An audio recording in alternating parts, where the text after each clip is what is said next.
దెబ్బలు తిన్న కొడుకు కనిపించలేదా? సరే, ఇవన్నీ మీకు వాడిలో కనిపించలేదు. మీరన్నదే కరెక్ట్. ఒక అమ్మాయి సంతోషంగా బతకడానికి పెద్ద కుటుంబం ఒక్కటే కారణమైతే, అమ్మా, నీ పెళ్ళైనప్పటినుంచి నీ బాధ, సంతోషం, సుఖం, దుఃఖం ఇవన్నీ నాన్నతో పంచుకున్నావా? లేదా నాతోనో, బాబాయ్తోనో, పిన్నితోనో, అత్తతోనో పంచుకున్నావా? ఎంతసేపు మా అక్క సంతోషంగా లేదు, మా అక్క సంతోషంగా లేదు అంటుంటావు. మీ అక్క సంతోషంగా లేనిది మంచి భర్త దొరకనాన్నా, పెద్ద కుటుంబం లేక కాదు.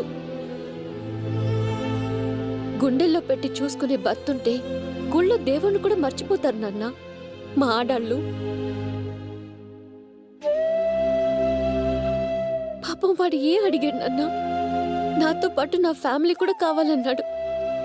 తప్ప నాన్న అది?